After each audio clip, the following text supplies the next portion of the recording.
On behalf of the Order of Malta, I am very happy and proud to introduce this outstanding webinar on male survivors of child sexual abuse, presentation of Ena Lucia Mariaca Pacheco'S research. First, let me thank Ena Lucia Maria Pacheco for her clear and moving presentation, the result of a year-long research project. She has demonstrated a unique academic expertise and through her research has gained the trust of many survivors and respect of many experts.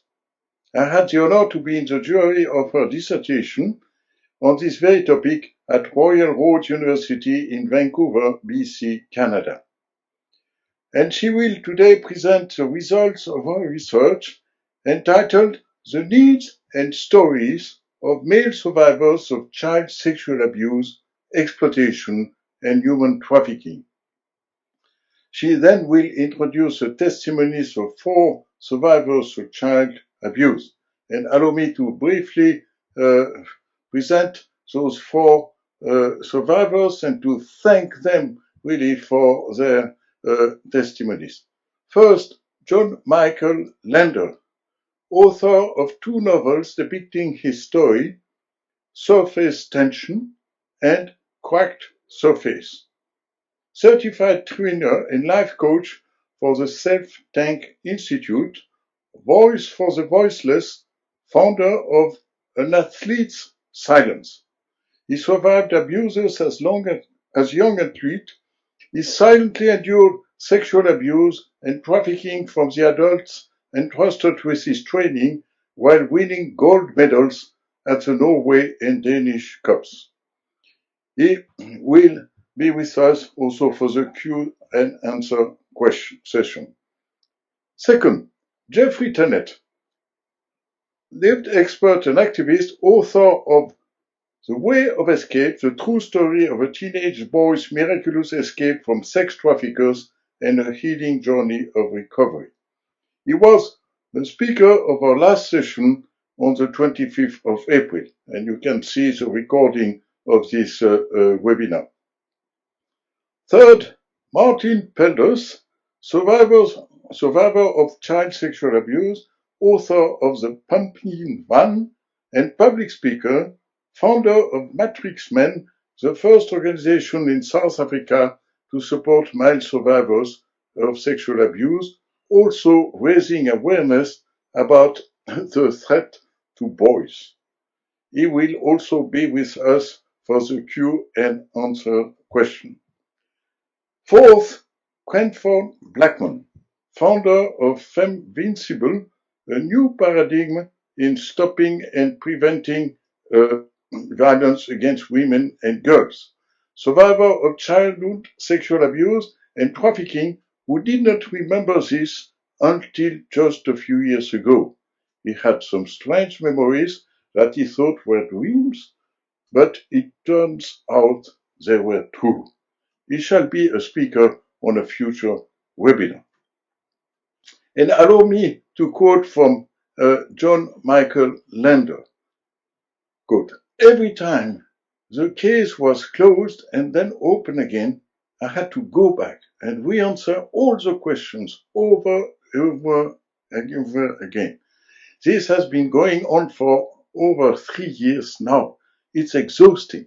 I have been told many times that to make such an accusation can ruin a person's self-esteem, their reputation, and their life. But what about the survivor's self-esteem, reputation, and life? End of quote. And then I would say that all the books which will be mentioned in this webinar, as well as Ena Lucia Mariaca Pacheco'S dissertation, are available online, and some of them also in the webinar handouts. Now, without further ado, let me give the floor to Ena and thank her again very warmly. Ena, up to you. Thank you very much, Michelle, for having me here again for this session number 2. I'm so excited to be here and with two of my favorite people as well, John Michael and Martin. Thank you so much for joining us here today. I'll pass the floor to John Michael first and then Martin just for a quick hellos, and then we'll jump right into the video presentation. Hello, everyone. I'm coming to you from Ohio in the U.S., and I'm so honored to be a part of this and to meet these incredible people and to work with these people. They are amazing, and what they're doing is changing the lives of so many people, and I'm so proud to be a part of that. So thank you for letting me be here. Hey everybody, Martin here from Johannesburg, South Africa. Same as John, honored to be here. What a privilege to be a part of this, and to Ena for all the work that she's done, the research that she's done, absolutely incredible. And it's time that we start highlighting the plight of men and boys and start alleviating some of the suffering that these guys go through. So yeah, look forward to this, and I hope there's lots of interesting questions after. So without further ado, we will put on our video presentation. Thank you.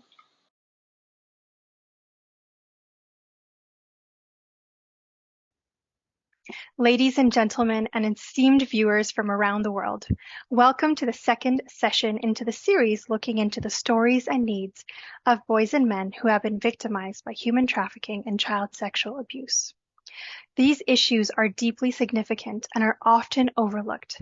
Today we gather with a collective purpose to shed light on the stories, their pain, and above all, a journey towards healing. For far too long, society has perpetuated the notion that vulnerability is weakness, reserved for one gender alone. We must challenge this misconception and recognize the immense courage that it takes for male survivors to confront and share their experiences. Their resilience serves as a testament to the human spirit, transcending the confines of gender stereotypes and social expectations. In this video presentation, we will embark on a journey of understanding, empathy, and empowerment. We will delve into the narratives of those that have endured unimaginable traumas, of hidden beneath the shroud of secrecy and shame. By shining a light on these stories, we hope to ignite a profound shift in the way that we perceive and support male survivors. Through the lens of healing, we shall explore this multifaceted aspect of the recovery and acknowledging the unique characteristics they share while honoring their strength and determination. It is our collective responsibility to create these safe spaces for survivors, ones that foster compassion, validation, and belief that they are deserving of healing, justice, and a life free from the shackles of their past. Together, we can forge a path towards healing and understanding, and a future where no survivor suffers alone in silence. And thank you again, Michael, for having me back here today as we continue to share more of my research. And also thank you to Brave Education for focusing on prevention and making sure that no child is left behind. So let's dive into the literature. What is known already? So we already know that this is happening, that the frontline providers and others do not have properly responded to the situation, and they have stated their own biases, as well as society not seeing men as victims. And 3, that men are not disclosing or identifying as victims. So I found 4 main issues with this. So number 1, that this is historic. Psychopathic Sexuales is more than over 100 years old, and that is a book on the sexual abuse of underage boys by adults. And this is a phenomenon described by scholarly inquiry into the pathology of human sexual behavior. And in 1886, we see the first reference to the term sadism, which is associated with the sexual pathology against violence of underage boys by adults. There is also a gender bias. So child sexual abuse and exploitation through human trafficking has focused primarily on female victimization and male perpetration. According to the literature, human trafficking has a gender bias, which has been reinforced by a social narrative that males are perpetrators and females are victims, thus creating this preconception that against males that have been sexually victimized, and socially established blinders for female perpetrators that are abusers, traffickers, or buyers. Number 3, that there are numerous barriers to disclosure. Survivors face multiple interior and exterior barriers to be considered a victim, including societal bias against them and feeling of shame, guilt, and that's only to name a couple. That there is an inadequate recognition of responsiveness. Recent studies suggest that male victims have met with inadequate recognition and responsiveness when they're asking for protection. For example, traditional gender norm stereotypes appear to inhibit service providers when they're trying to recognize boys compared to when they're trying to recognize girls. So the literature review led to this core research question, which was, what were the needs and stories of male survivors of child sexual abuse and human trafficking for sexual exploitation? The reason for this is because many people usually like to tell us what we need without even asking us. As service providers and frontline staff, we can do this, and it comes with a lot of damage because we can be causing more harm without even knowing it. And especially when it comes to vulnerable groups, this needs to be survivor-led. So I used a framework that's called the Transformative Social Justice Design. And this means that the research had a goal that whatever I uncovered, I had to give back to the male survivor community. This influenced every step. Using my perspective, my values, my assumptions, my interpretations had to be clear in order to facilitate a deep understanding and engagement. In line with embracing the transformative social justice framework, it gave me a moral responsibility and commitment to the very people and the community of whom I was engaging with. And this framework aimed to work with male survivors in a respectful way, building towards active participation for both experts and survivors, but as well as a call to work towards greater equity in society for male victims. One of the first findings that were an understanding of how male and female were victimized differently. So according to IOM data, we see that boys are primarily victimized at a very young age. So we see here in the first red box. When comparing male victimology in terms of age, a fifth of all male victims trafficked into sexual exploitation were under the age of 11. And the general victimization of girls ranges from 11 onwards, spiking later in their teenage years. And in 2018, a few studies found that infants, toddlers, and male victims of all ages receive the harshest forms of abuse and torture. And so in my research, the majority of cases at 87.5% were below the age of 8 when they experienced their first instance of child sexual abuse. This illustrates that there are varying exploitation patterns for females and males, therefore highlighting the very important need to tailor our approach between boys and girls. So perpetrator profiles in the research were very surprising as they were so different than what we are told by media and society. So for example, the presence of female perpetrators was nearly universal in this study in 60% of the cases. Within the trafficking cases, 10 out of the 12 participants reported that women either trafficked or abused them sexually, and 6 of those participants reported that their mothers were the leading perpetrators in their trafficking. These findings are consistent with a recent study on intrafamilial trafficking, where perpetrators in both studies were mothers. We can see here that in my study, the mothers came in at the highest percentage of sexual abusers. Additionally, family members or those known to the child were also the greatest number of abusers in this sample, showing us that child abuse and trafficking does not go in line with the common conception of what abuse and trafficking perpetrators are and what we see in media, which is usually done by strangers. This research also looked into the role of women in sexual exploitation of boys, both inside and outside the family.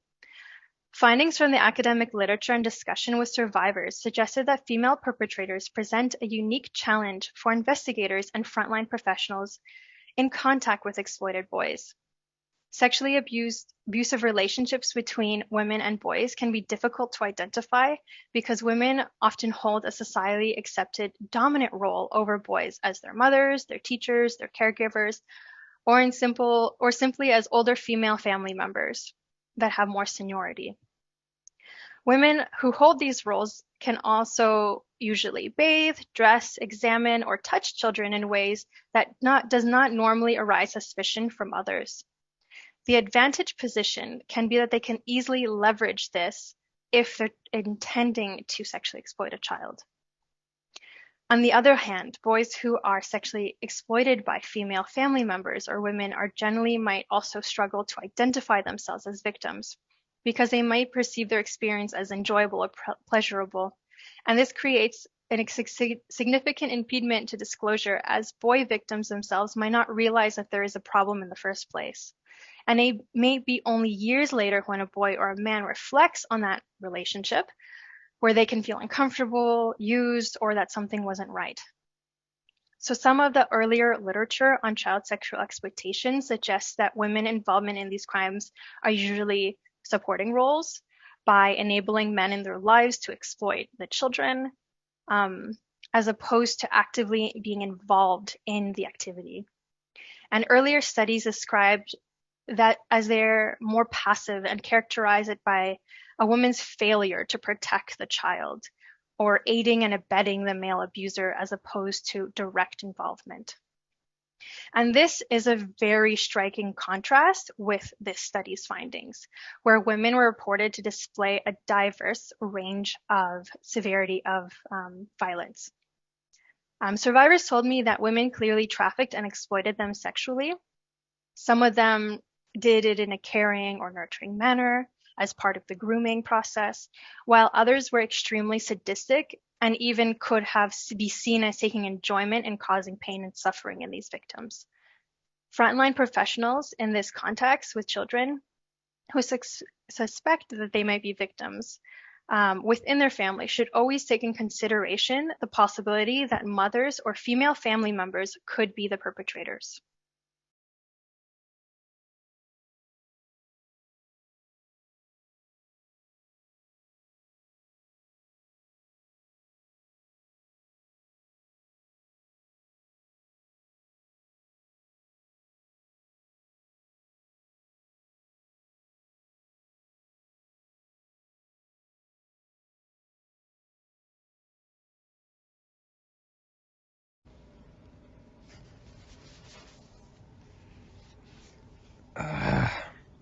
My neck really hurts today.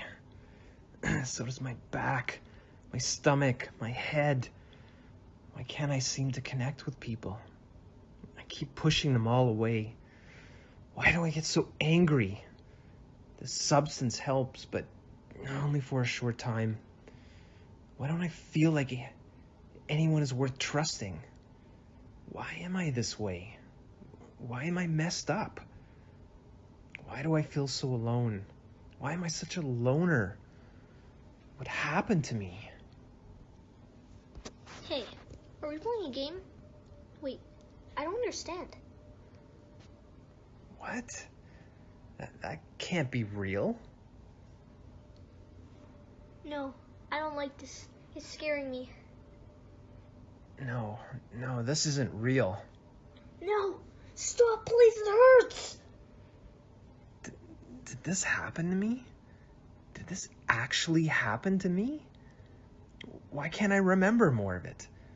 I feel like I'm going crazy. Why did this happen to me? Is there anyone that would even believe me? Why me? I feel so unlovable. Do I even deserve love after this? If this really happened? Why me? Am I the only one this happened to? I'm so alone. I thought this only happens to girls. Am I a freak? It makes me feel so weak. I'm supposed to be a man. Is there anyone out there like me? Is there anyone that would understand my pain? Is there anyone that would even believe me? I want to know if this is real. Why does no one believe me? I wish I could just talk to someone about this.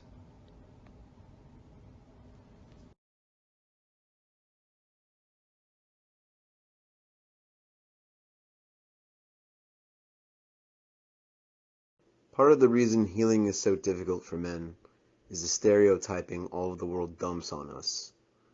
And we're doing a great job of joining in and doing it to ourselves. This adds to so much shame and guilt. The lies we are told and we believe. She was older than you. You are so lucky. Everything must have been consensus because I am gay. I have a female body type and female characteristics. Thus, I must have been asking for it. I should have manned up. Real men aren't abused. I must have asked for it. Real men don't show emotion. Why didn't you just fight back? Real men are tough. There's no need for consent because you're gay. One of my survivors explained to me that because he was older, there was this belief that after 18 you can protect yourself, you can fight someone off. But he experienced several uncomfortable situations, being touched, being harassed, and being assaulted. He said, "I couldn't run, I couldn't talk, I couldn't move. The way my body reacted was to freeze. In other situations, I would say no, but there was no ability to fight. Men can experience the body shutting down and freezing. There is no fighting or punching, which is crazy because before I even took boxing classes, I knew how to fight, but in this moment, I couldn't even raise my arms, let alone my voice." I want you all to imagine and feel what most of these men have gone through, and to remember most were under the age of 10 when this happened. They were sexually abused, assaulted, tortured, hurt, and trafficked. And even worse, they feel like they can't even speak about it because they're not allowed to express their emotion or feel this pain inside. So what is keeping male victims silent? The perception of masculinity, where boys feel like they can't show emotions or be seen as weak. Guilt, shame, fear, this is all part of the grooming process, where an adult uses manipulation, gaslighting, and emotional and mental abuse in order to have full control over the child.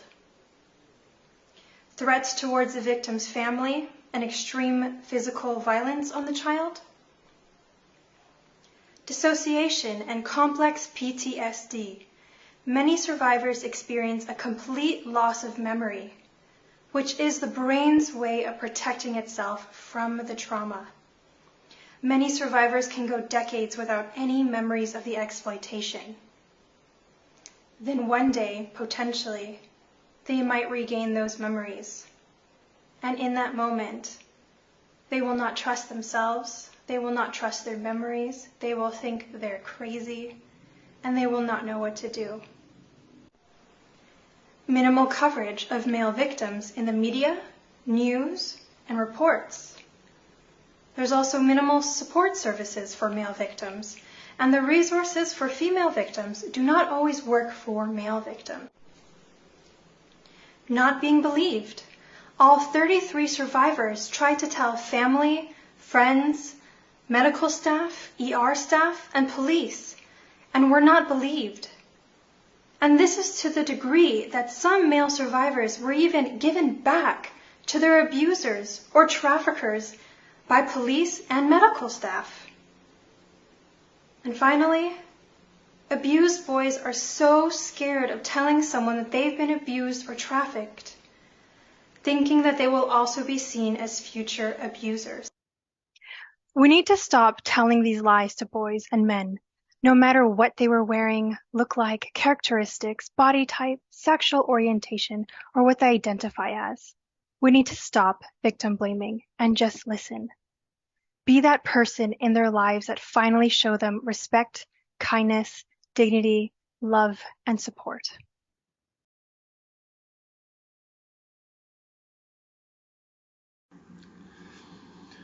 As a 15-year-old Olympic-bound athlete, I was sexually abused by the adults that were interested in my training. And there were three different types of individuals. There was the professionals, the coach, and my parents. I had just taken 8th at the Junior Olympics in Lincoln, Nebraska, and they ran the story in the newspaper. And the lawyer read about it, and then he contacted my mother. And they started to meet over several months to talk about how the lawyer and his professional friends could help me pursue my Olympic dreams. The lawyer convinced my mother that he and his friends would provide funding for my training and travel, and also provide the family with assistance. Once he convinced my mother that this was the best offer, he insisted that she would help me by preparing me and have me ready whenever the professionals wanted to see me.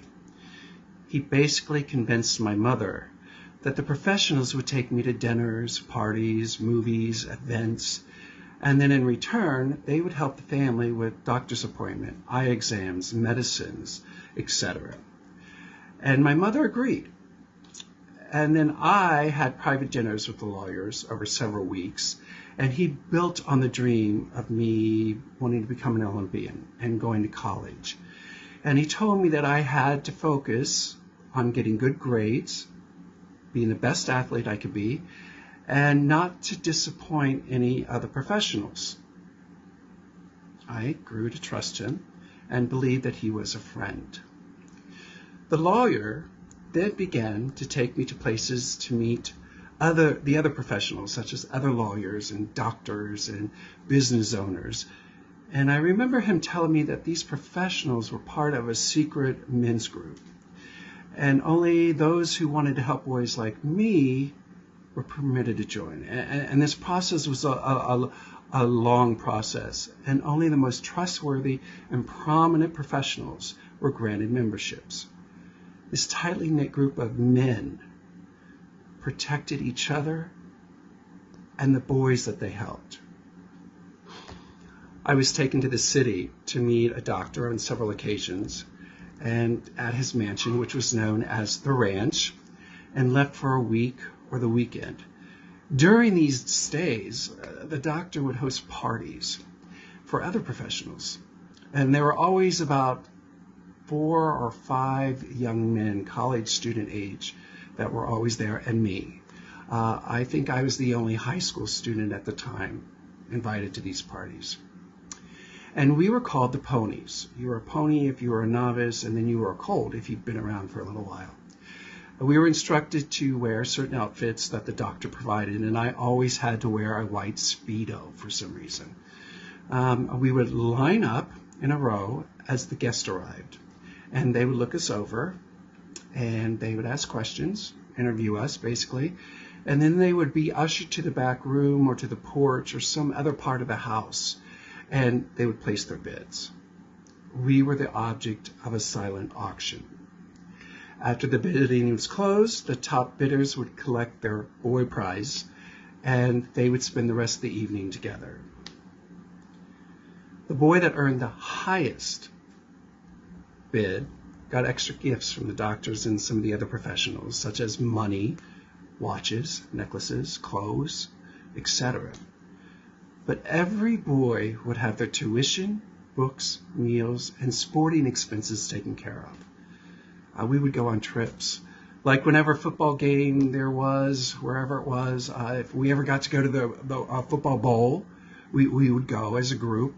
We went to New York, to LA, Europe, Miami for spring break, and New Year's Eve gala at the Hyatt Regency. While all this was happening, the coach started grooming me to win his trust.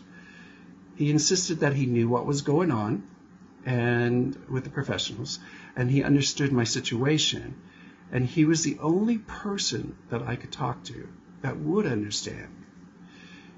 He made me feel really special, and he was sympathetic, and he felt for me. He cared for me. He protected me. These were thoughts that I built up in my head about him. And he also shared that he never felt like this way towards someone, especially a male, since he was male, and that we had to keep it a secret because nobody would understand. And it would end everything. And nobody would ever want to work with me again if the truth ever came out. So once the coach was assured that I would not tell, and he had my trust, is when he started to take me to overnight trips to practice with the college team. And it was during these times that the sexual abuse started to happen.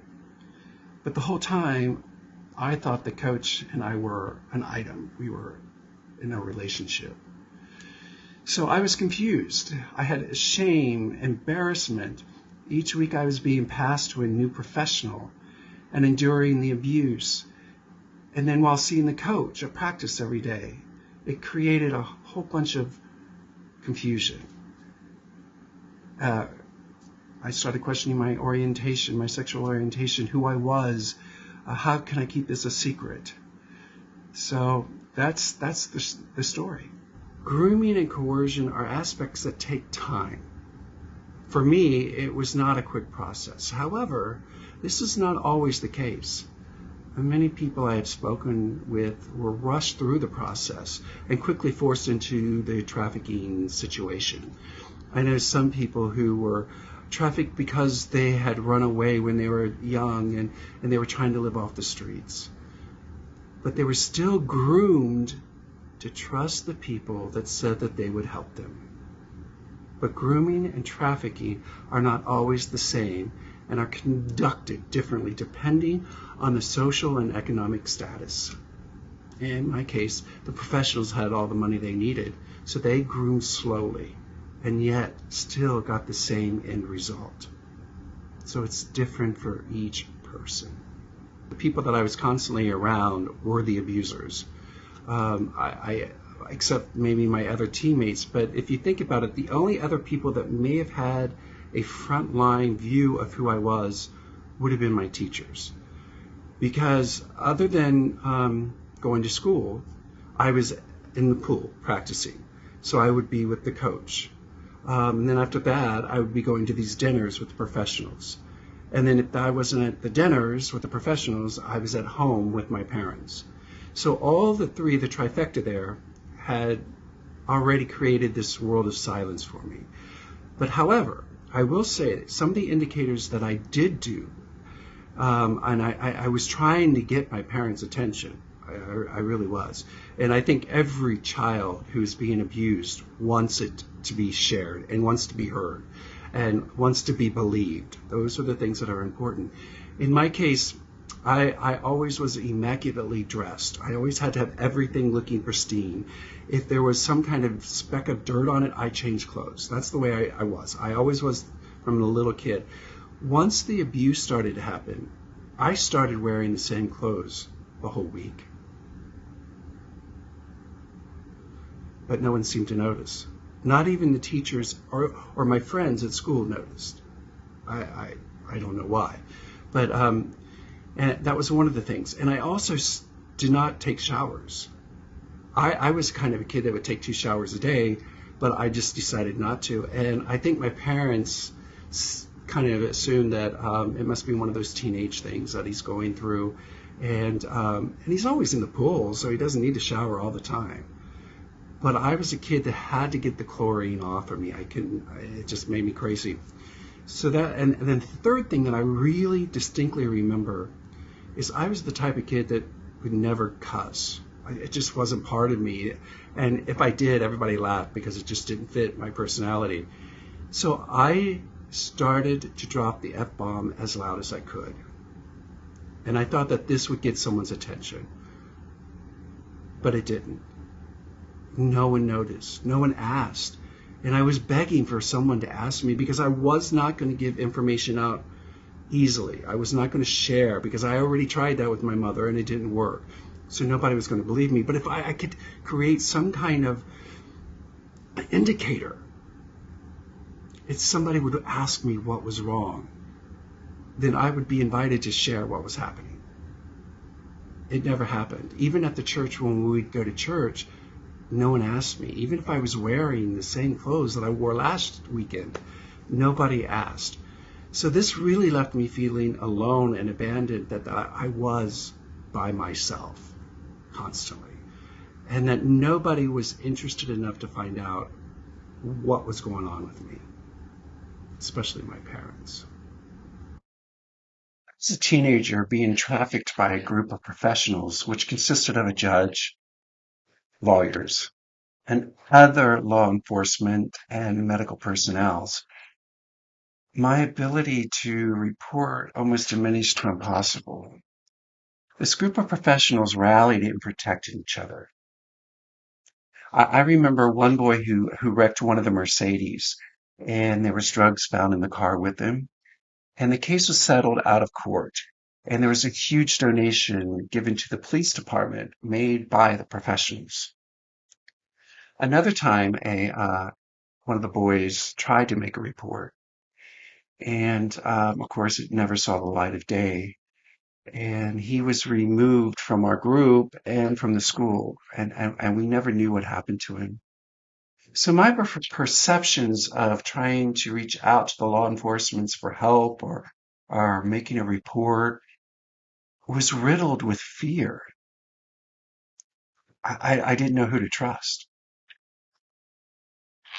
My second time I encountered the law enforcement was when I was abused by a grad student and left in the wooded area on campus. The nurse at the medical center made me feel like it was my fault and that I must have wanted it, asking me questions like, why were you there in the first place?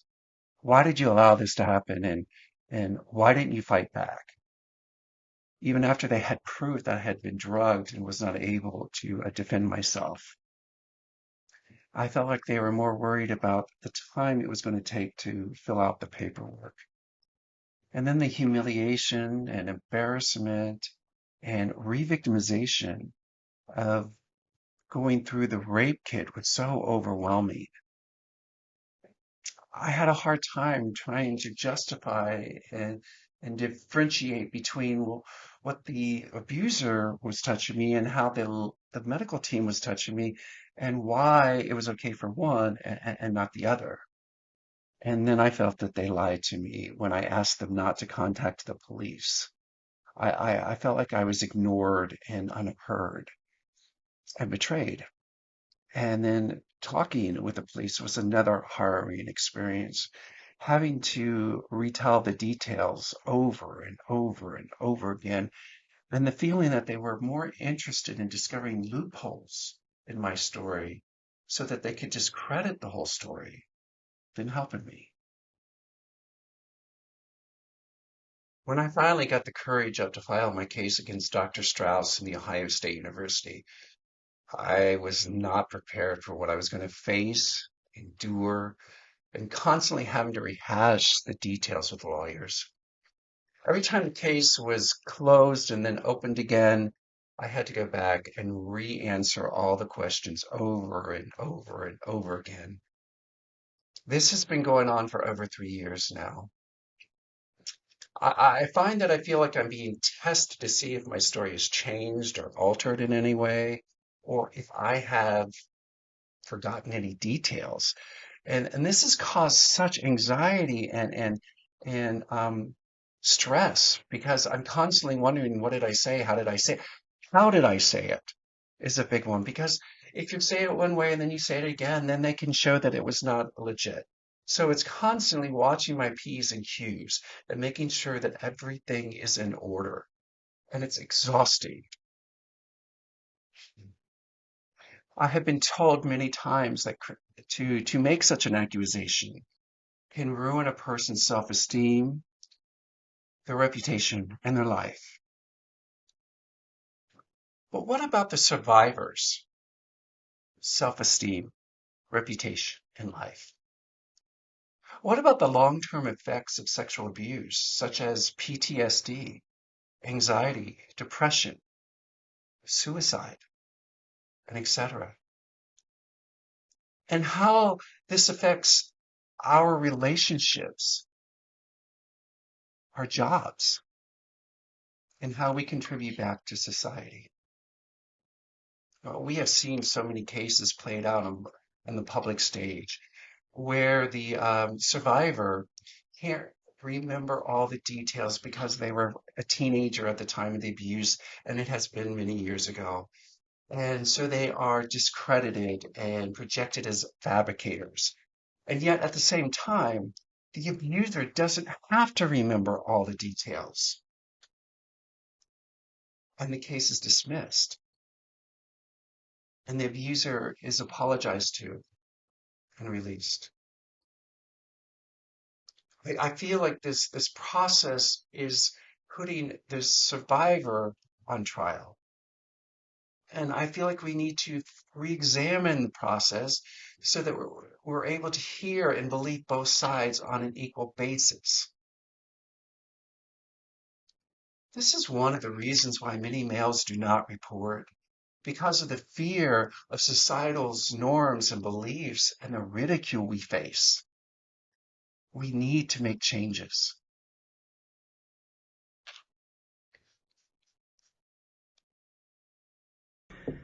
Hello, my name is Jeffrey Tennant, and I'm in the USA, and I was sex trafficked in Denver, Colorado when I was a teenager. And one of the things that would really have helped me from law enforcement would be to know that there were gentle, kind, safe people that I could go to. So I would need to have had an awareness that resource was out there, and then also knowing that the law enforcement would be able to direct me to people who could help me further. And so thank you so much for taking the time to hear what may help others. So God bless. Hey everybody, welcome. My name is Martin, and I'm from Matrix Men South Africa. Matrix Men is an organization that was founded in 2011, born out of my need to begin healing and begin supporting male survivors of sexual abuse, and that was kind of our focus for the first 12 years. Things have changed a little bit now, and it's such an honor to be able to be involved with this webinar and to send in videos and what's happening down this southern point of the world. And I must say that doing the work with Anita was absolutely amazing. It was so empowering for me, because it was one of the rare occasions where I spoke about what had happened to me as a young boy, and somebody believed me and listened to me, and that was refreshing. And it's so beautiful to feel heard and understood, and that's exactly what Anita did when she was doing the research. Anyway, we went through a lot of stuff, and I think her eyes and her jaw dropped open when we were chatting, because South Africa, I don't know, we're known as the sex trafficking capital of the world, the human trafficking capital of the world, the rape capital of the world. We just have all the bad titles right now. We have a terrible government, an absolutely useless police force, but that's life, and we have to make do, and that's kind of where MPOs fitting, and we start closing up the gaps and supporting. So in South Africa, I mean, one of our recent studies was in 2016, where it was found that 7,500 boys were interviewed, 7,500 girls were interviewed, making them 13,200 and odd children, and they found that 33.9% of all girls had suffered some form of sexual abuse by age 16, and hold on to your seats, 36.8% of all boys had suffered some form of sexual abuse by age 16.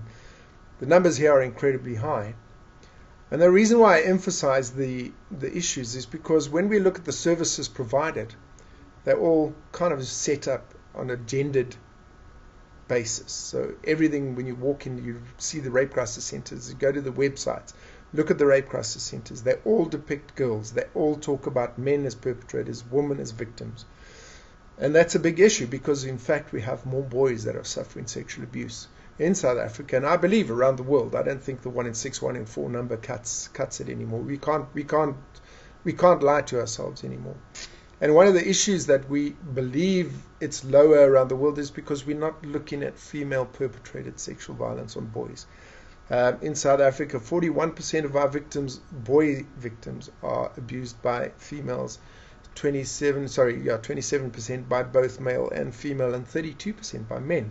Now, this doesn't make it good, it doesn't make it right, but what we're doing is we're excluding a huge chunk of victims, and we're not creating access to healing. We're not creating safe spaces for boys to be able to come out and talk about the issues that they face and suffer. I mean, when I was 16 years old, I walked into a rape crisis center and I was looking for support. And I looked around after I'd plucked up the courage. Believe you me, it took a lot of courage to walk in. I looked around at all the pictures on the walls, and they were all depicting women as victims, girls as victims, men as perpetrators. What I call the hairy fist poster, with the hairy fist dripping blood virtually in the foreground, and in the background a little girl or a woman cowering in the corner. And that wasn't my reality. My reality was that I was being raped by a woman, that I was being raped by men and sexually abused by men. And nobody spoke to that reality, and it kept me trapped until I was 45, when I saw a program on Oprah Winfrey. You all get one, all right? Sorry. By Oprah Winfrey, and she spoke to the 200 men, and I listened to these 200 men, and finally it dawned on me that I was a victim of rape and sexual abuse as a child. Never struck me as that before, because nobody ever talks about it. So we need to start changing the narrative. We need to start being specific about the fact that boys are victims of sexual abuse, that girls are victims of sexual abuse. I mean, if we look at the sextortion scandals that are going on now, 52% of victims are boys. Because it's just easier to lure a boy in. You promise him, yeah, you can see my girl, my sister's titties, or whatever the case may be, and he's going to be like, wow, I want to see titties. You know, boys at 16 kind of do that sort of stuff. I mean, that's their hormones are popping. That's all so they're vulnerable. They are incredibly vulnerable. Yet so many of them commit suicide, and we need to start getting real and talking about what is actually happening. And the truth is, in a prior study that was done in South Africa amongst 256,000 children, which is massive, there were 13,915 boys that were 18 in the year of the study, and it was found that 44% of all boys had suffered sexual abuse by age 18. Now the difference between the two is the one is 44%, the one is 16, because in 2007 the age of consent was changed in South Africa. It was dropped from 18 to 16. Terrible mistake, I believe, but anyway, what can we do? We just argue with the government, right? So we need to start getting real about telling the truth. And the sad truth is that of those 44% of boys, 41% are being raped by women, 4 times more likely to perpetrate a rape. These boys are 4 times more likely to perpetrate a rape. When we look at the stats, are they going up or are they going down? I think in most countries, gender-based violence, sexual abuse, rape, it's just escalating. It goes up year on year and year on year. So the interventions that we're currently using are useless. They're not working, ladies and gentlemen. What's the definition of insanity? It's bashing your head against the wall, hoping for a different outcome. We keep doing the same old, same old. We keep blaming men for everything that's wrong in the world, right? I don't want to get into this whole gender war. I'm not into that, but we keep blaming one gender for something that's a human problem. It's not a gender issue. It is a human problem. And we need to start talking about it and telling the truth, because if we don't, we will never heal the problem. You cannot fix gender-based violence or sexual abuse or rape when you're only talking to half the victims. We need to include everybody, and we need to be specific about the genders as well. I hope this is a bit of an insight for you guys. It's difficult to run an organization like this because funding is just very rare for male issues. In South Africa, I know in Canada there are only 7 organizations, I think, that support male victims of sexual abuse. In America there's probably about 20 or so, but they don't get funding. They really struggle for funding. And we need to start talking about these things. We need to start changing the narrative. We need to start including all victims, because I know that as a man who was raped and sexually abused up until the age of 19, right?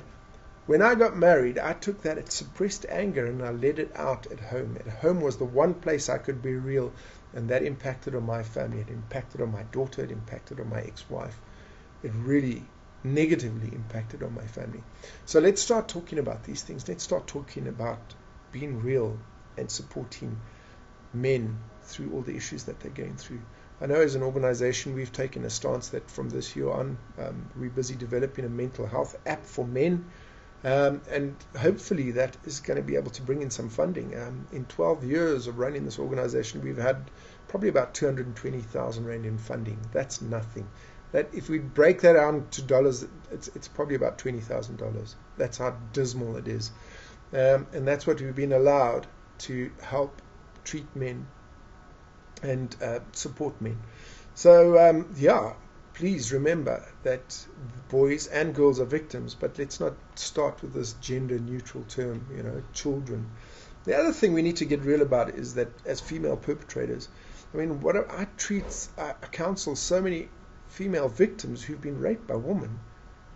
And it's only because I tell my story that they begin to go, hey, but I was also raped by a woman. And it begins a path of healing that wasn't open to them before because nobody ever talks about it.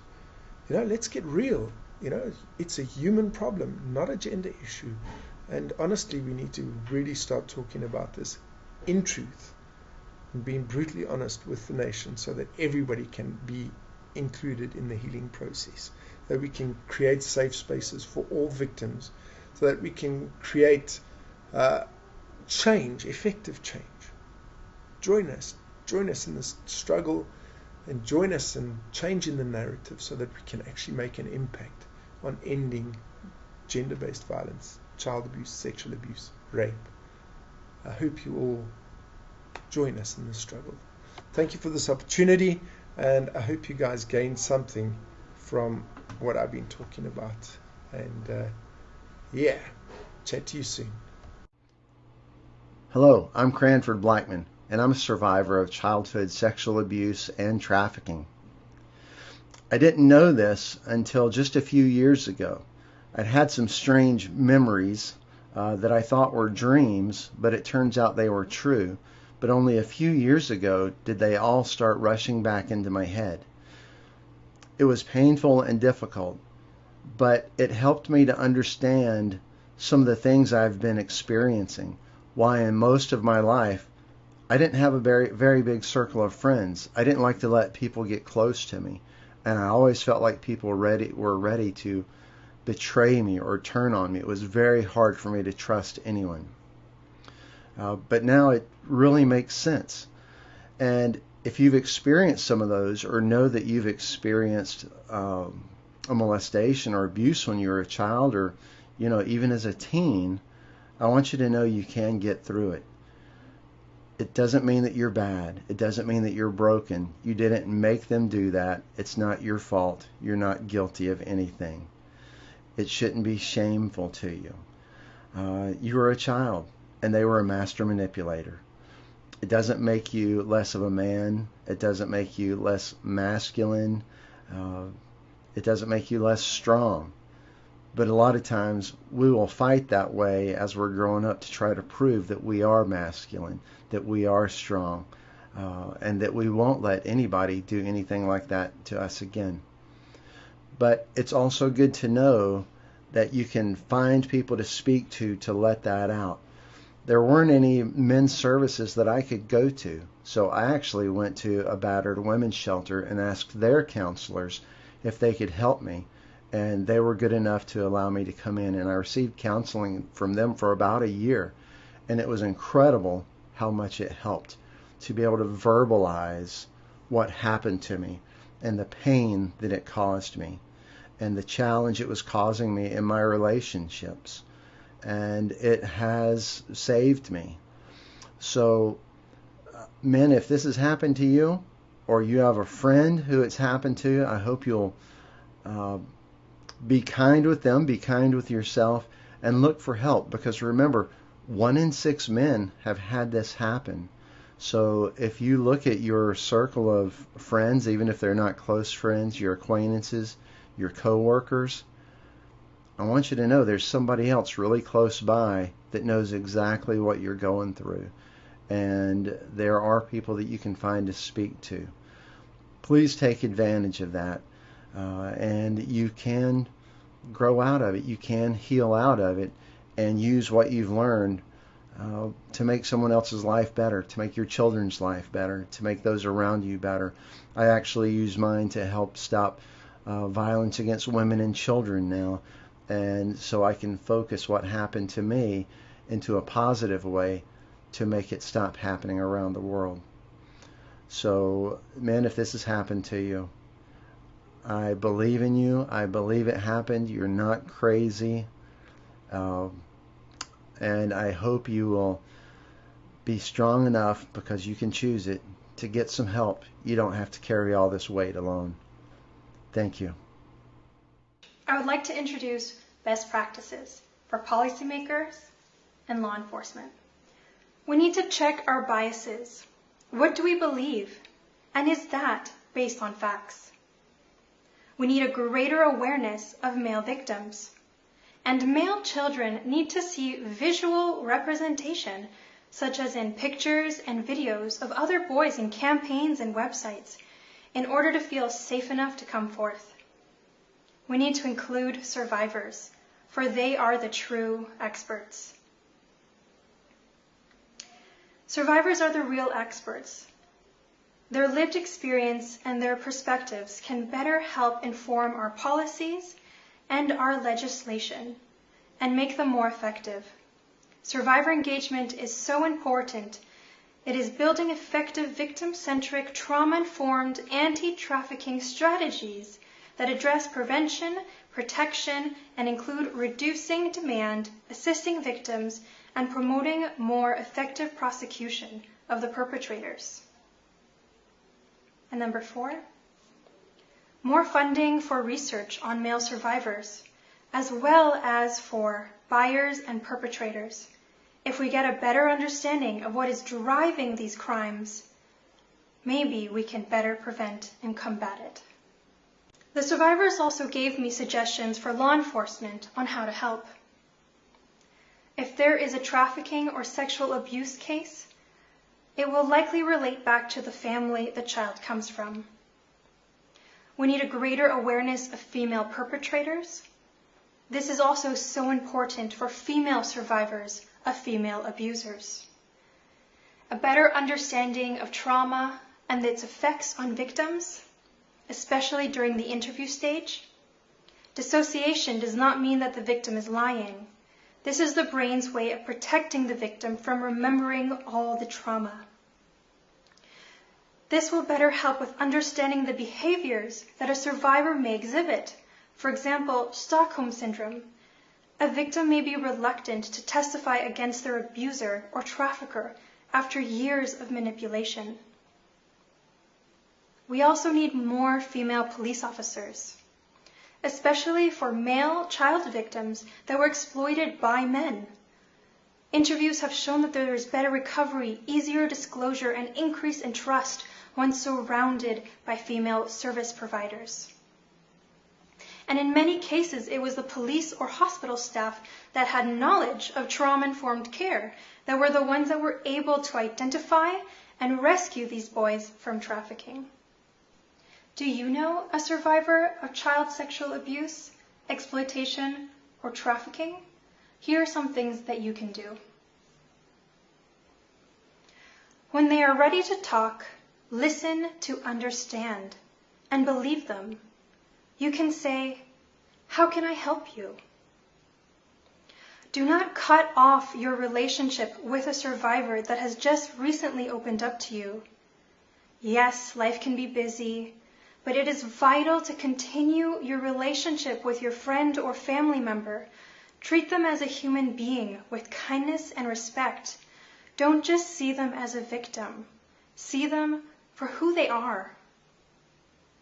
And also encourage them to seek out help. This can be through community groups, online groups, therapy, or counseling services. Are you a survivor of childhood sexual abuse, exploitation, or trafficking? And even if you do not know at this time, here are some services and websites for you to look at.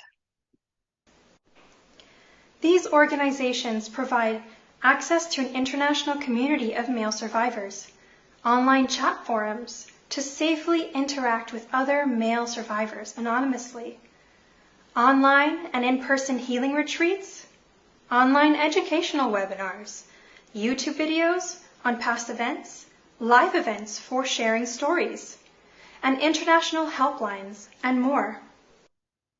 To any male victim or survivor out there, we are listening, and we believe you. You are not crazy. You are worthy of love, respect, and healing. So let's do better for those victims and survivors in our lives. Let's stop listening to those lies and check our biases. And hopefully men and boys will start getting the help they need. And finally, I want to thank all my partners in this research. Thank you to the experts that have been on the front lines and have been working with victims and survivors for many years, dedicating their lives to this cause. And thank you to each survivor who participated in these studies. Your expertise has really helped me understand the crimes, and hopefully now we can give back to you and to the male survivor communities. Let us remember that the healing of male survivors of human trafficking and child sexual abuse is not just an individual journey, but a collective responsibility.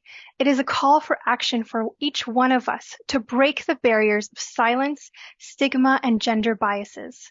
By standing together, offering support, and advocating for their rights, we can create a world that embraces the strength and resilience of male survivors. Let us be agents of change, fostering empathy, understanding, and a culture of healing. Together we can inspire hope, empower survivors, and pave the way for a future where all survivors can thrive and find a place of solace in their journey of healing. Thank you. Thank you, Ena. And I would like to thank warmly all speakers for their important, powerful, and moving testimonies. These statements could definitely help survivors and help us to better advocate and to better act. And now here are 4 questions which shall be answered in the forthcoming Q&A exchange. First question, what advice would you give male victims and survivors who are struggling to overcome their trauma? Second question, the presentation and the stories mentioned female perpetrators. What are some words of advice you have for frontline service providers or survivors who are faced with a female perpetrator? Third question, tell us about your work and anything you would like to highlight. And fourth question from Brenna Wallace. She's asking if there's someone that the Canadian Collective of Human Trafficking Survivors could contact for advice on how to handle cases of children who are born into slavery and how to protect them and ensure their rights. So, Ena, up to you to moderate this question and answer period, and go ahead. Thank you so much, Michelle. So we will begin with John Michael answering our first question. So what are some advices that you would give male survivors or victims who have been struggling to overcome their trauma?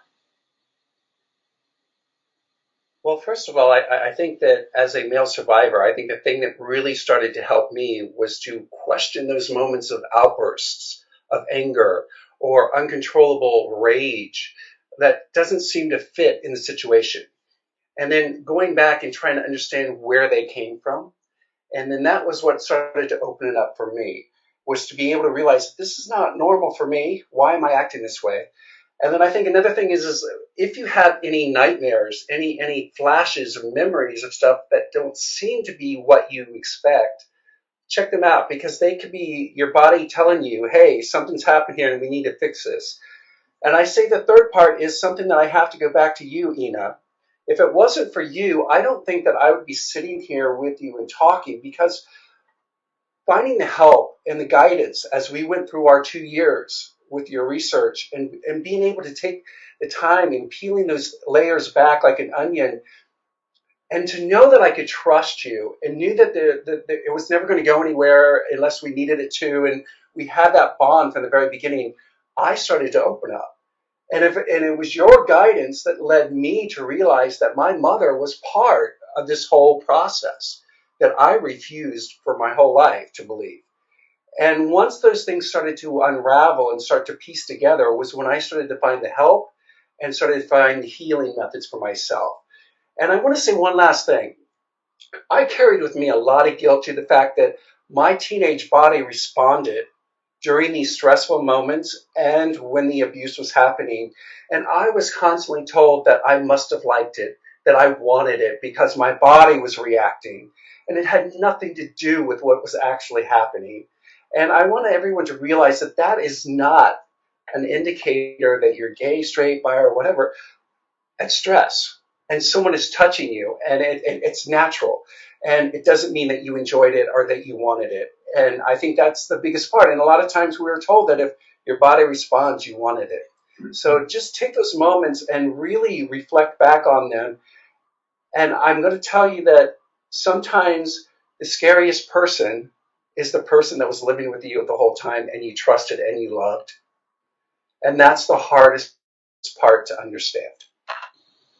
Very wise words, John Michael, and thank you for Yeah, sharing. John, I agree with you 100% there with the, the physical responses. I think the guilt that I lived with, the fact that I got erect when people were touching me, and I was like, my brain was going, this is disgusting. Why are they doing this? And then they use that in part to groom you as well. They say, look, your body's responding. You do like it. You see, it creates a lot of confusion in the teenager's mind, And but for men, this is such a deep topic. It really is, and we manifest the abuse in our bodies in so many different ways. For some reason, I manifest a lot of stress in my body on the right-hand side of my body. Why? I don't know. So I'm always having, at my young age, issues with my knee, with my prostate. Of course, that's understandable because of what happened. Right side of my mouth as well. I tend to clench just the right side of my body. I don't know why. And it's these things that there's so many different indicators that your body's trying to tell you, listen, there's a problem. You need to deal with this. And it's trying to wake you up, going like, come on, there's an issue here and you need to look at it. And it's very difficult. And I'm currently going through Bessel van der Kolk's The Body Keeps the Score, which is an amazing book, which has really opened my eyes and to a lot of different things in life. But for men, it is an issue because we never talk about it. And it makes it harder.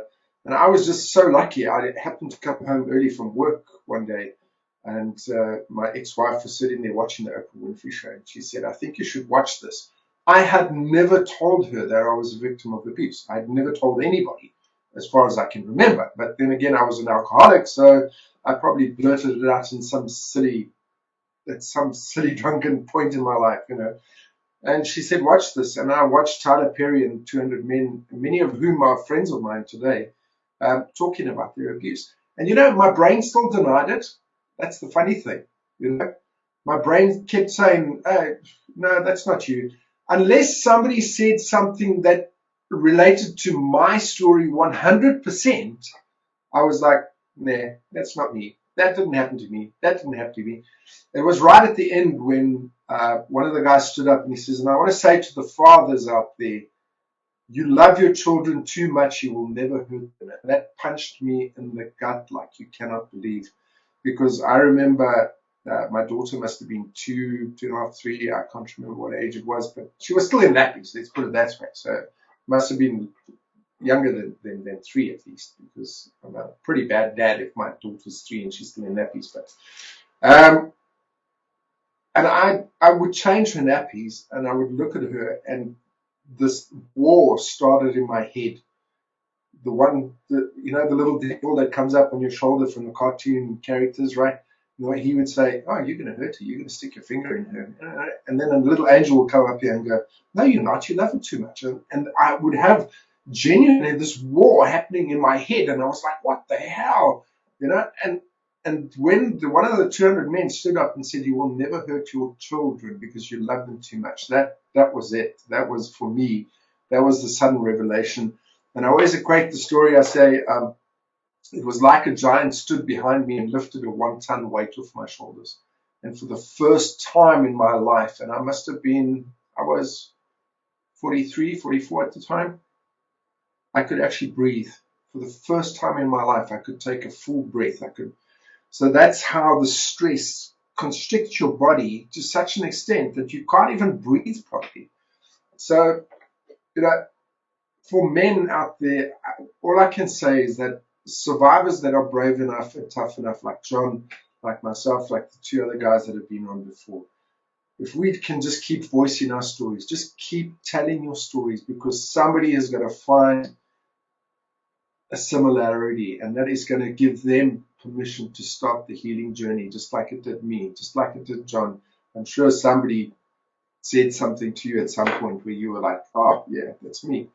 And it's such a relief, so survivor led, sorry, it's been a long day. Survivor-led stories are so important and vital to the healing of other people. And we must just keep telling those stories. It's so important. Thank you so much, Martin and John Michael, for that. And I would just like to add that in the research that I had done, there is actually a dedicated section to these answers. So by survivors, for survivors. And you can actually find this in the handout. And I'll just highlight a couple of things. I would like for survivors and victims to really challenge the self-blame, to remember that it is not their fault for the abuse, and to place the responsibility where it truly lies, on the abuser, on the exploiter, and on the trafficker. It is not on the victim. As well, to be patient with yourself. Healing takes time. Celebrate your progress, no matter how small, and remember that you are not alone on this journey. And the last thing I want to highlight is to practice self-care and prioritize your well-being through activities that bring you joy. Yeah, of course. Something that John said Of course. as well. Go ahead. Your body responding, and I've had a lot of ladies that I've counseled come to me and they say they're so ashamed because their bodies responded. Some of them orgasmed, some of them lubricated. And I always explain it in the simplest way possible. I say it's the tickle effect, right? It could be a total stranger, pushes you down onto the couch and starts tickling you. You're going to start laughing because it's a bodily response. It's just a reaction to being tickled. As much as you hate it happening, you laugh, isn't it? And this is the same thing in rape situations, in grooming situations with boys, with girls. It's your body's natural response to that stimulation, wanted or unwanted, and you are going to respond. It's no reflection on you as a person. It's no reflection on did I want it, I didn't want it, or whatever the case may be. It's just a natural response that happens, and your body's programmed that way. In fact, it's a defense mechanism. Because you can imagine how much damage would be done if you're a lady and you're raped, and so just bear that in mind. It's never your fault. This is the thing; it's just not your fault. I think our biggest issue with female perpetrated sexual abuse is that we've bought into the narrative, right? We've bought into the narrative that it's only men. It's only men that rape, and it's only women that are victims. So, I mean, the first thing we need to do as frontline workers is change our perceptions. In my country, it's pretty easy. 50% of the children that walk into any emergency ward in the country are essentially victims of abuse. Done, dusted. It's as easy as that. And I think we need to embark on a training program for frontline workers and say to them, listen, these are the stats. This is what's happening. And essentially, just about every second kid that walks into your emergency, I would go so far as to say any child that walks into the emergency room, because generally, kids act out in weird ways to end up. I heard a beautiful story where this young boy broke into a house and he just sat in the lounge and the alarm was going off, and he just sat there. He didn't run away. He didn't attempt to steal anything. And the police arrived there and they went, Tom, it's you again, And that's what he wanted. He wanted that recognition. The police at least knew his name. And he just wanted that attention. And I think kids that walk into emergency rooms also kind of end up there because they want attention, because they're not getting what they need or what they require at home. So as frontline workers, I'm maybe because of my history, I start off with this kid is probably a victim of abuse, and then I eliminate from there. I start off from that basis and I eliminate from there. And just asking very open questions, just being honest, not trying to force a narrative on the child, just asking, do you feel safe? Do you feel secure? Do you feel happy at home? those sort of questions, and then just never rule out the fact that it could be the mother. As Ena's research has pointed to, most of the victims, or female perpetrators, is in fact the mother who's led it, as in my history as well. I hope that answered some questions. Thank you very much, Martin, for that. John Michael, would you like to add on to that as well on any words of advice for frontline service providers that are faced with female perpetrators? Yes, there's a couple things I'd like to add. I think sometimes we are so conditioned that the mother figure is the safety and the protector and all this stuff. And yet in my case, my mother was the one who was basically setting me up to go with these professionals. And I don't think anybody would believe that. And I didn't believe it for such a long time. And it's easy to cover it up, especially with a female perpetrator and a male. Because we had an incident here in Ohio where a substitute teacher abused 3 male 16-year-olds and went to trial and everything. But right before the trial started, the parents wrote letters in defense of her because she made their sons men and celebrated, patted the boys on the back for having an older, very good-looking teacher. That's what our society is telling us, that it is okay, that it's not, there's nothing wrong with it. It's helping us move into manhood. It's a rite of passage. It's an initiation. And so it's all this kind of belief that we have. And what we forget, and I think a lot of people don't think about, is that the male mind does not fully mature until late 20s. And so these boys who were dealing with this were not able to understand what was going on. So they were talking about it at school. And it was the female students that overheard that went to the principal and reported. So it's kind of like this, what do we do? What are we about? They're celebrating on one side, and yet they're trying to figure out what it means on another side. And another thing I just want to point out with trafficking, we always are looking for an older man, younger woman, or a younger girl in the trafficking scenarios, especially in these really high popular sporting events like the World Soccer Team, the Super Bowl, any type there's a sport. But I also want to let you know, as a trafficked boy, the people I was going to these events were older men, and everyone thought that they were our father or our uncle and never questioned twice. Just let us go by. Just let us go through. And I think what frontline people need to also realize is that you cannot treat a male victim like a female victim. That's another whole, you're treating me like a female. I shut down. I'm not giving you any information, and I'm done. And so that's something else to think about. But those are like 3 things I think the frontline people need to understand. It is not easy, and I think what Martin said, it's different. It's unique. And we have to open our eyes to it. We have to change our beliefs. And maybe seeing a person come in, maybe, putting that idea, is this an abuse case first, and then weed out from there, can also help mediate. Because I'm so tired of going to the doctor because I have something going on and they only give me a prescription that just helps the moment, like a headache or something, you know what I mean? When the actual problem is the long-term thing of what happened to me as a kid. And we're not looking at that. We're just looking for the immediate results and taking care of those immediate things. Very, very interesting point, John. And this is to doctors, right? The doctors need to start understanding that illness is wedged in trauma. Done. It's one of those things. I mean, there's enough research when we look at adverse childhood experiences to tell us that children that have suffered prolonged trauma in their lives are more likely to develop cancers, more likely to develop ischemic heart disease, more likely to suffer depression. Suicidality goes up by 1,400%. I mean, it's ridiculous. The numbers are huge, and one of the biggest tellers of childhood trauma is in fact gut problems, right? Indigestion, bloating, flatulence, all that sort of stuff.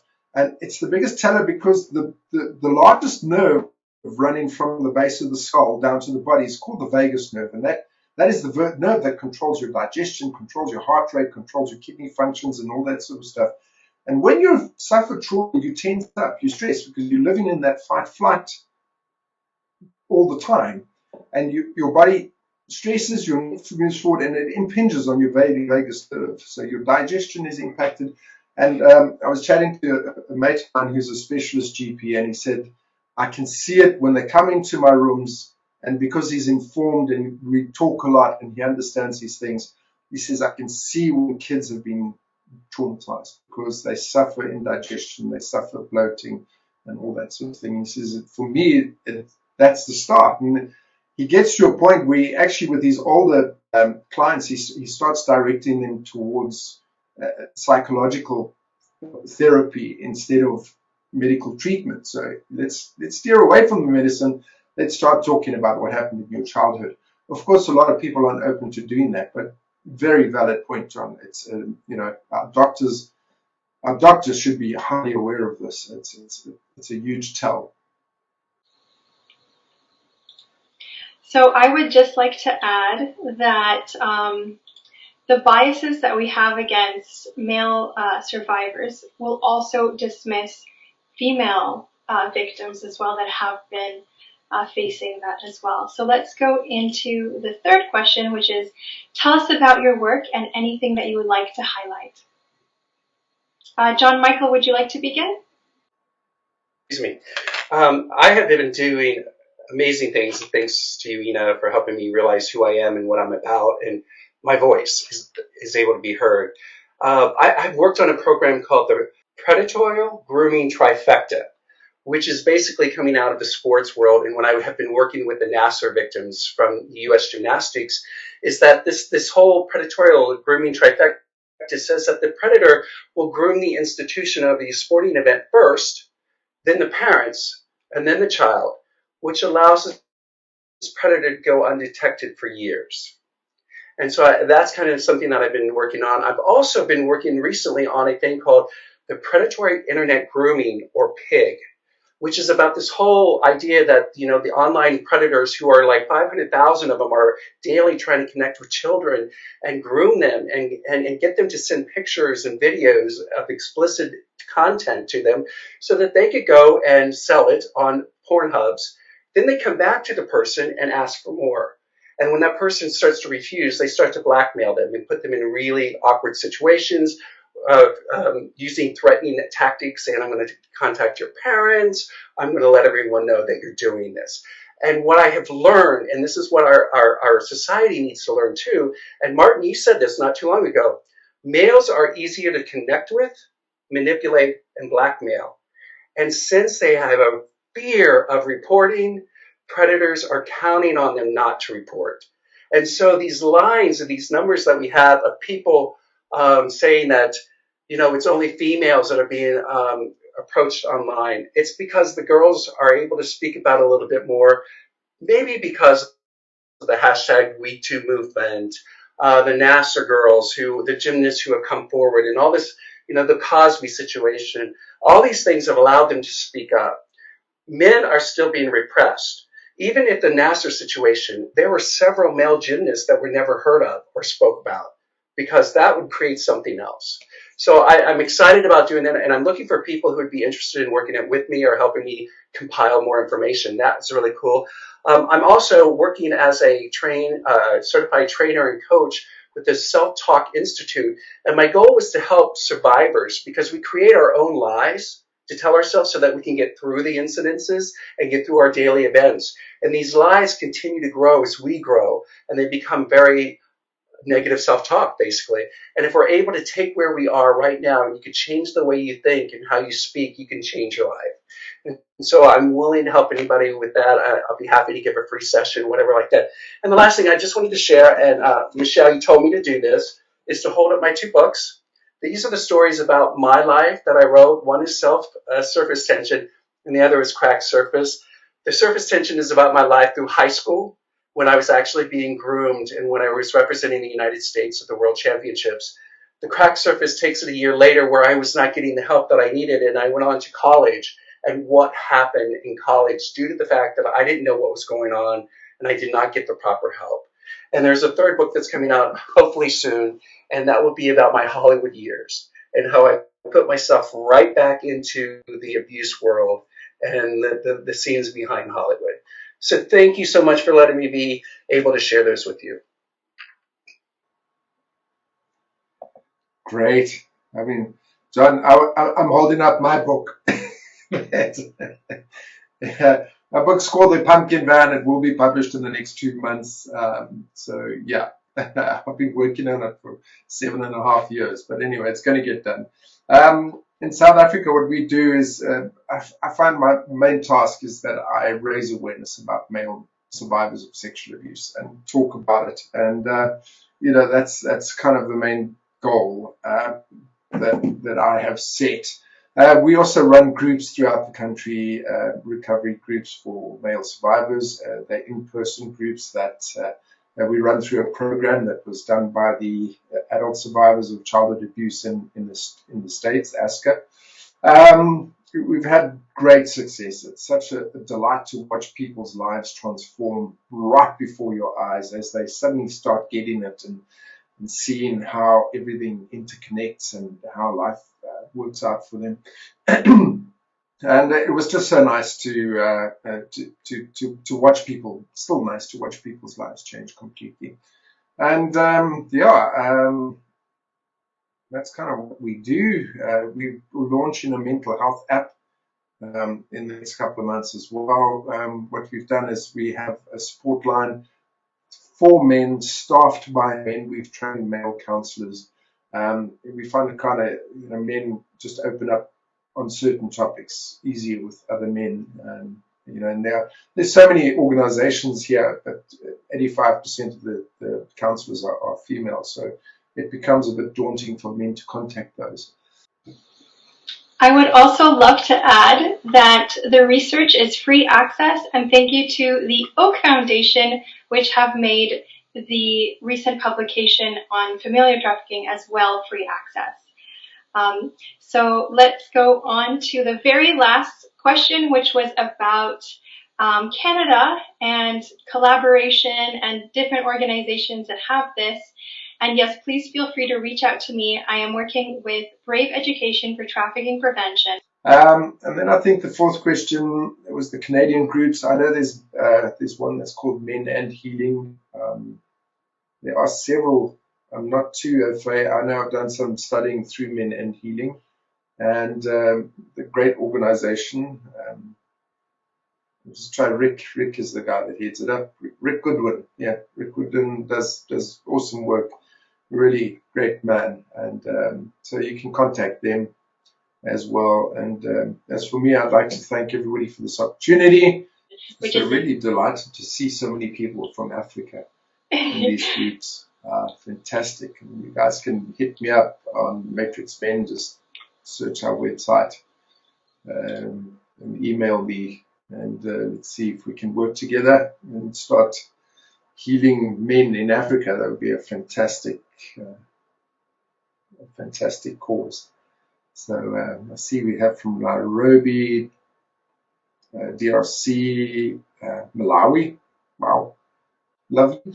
Indians also have very high rates of male perpetration, by the way, close to South Africa, probably close on 44%.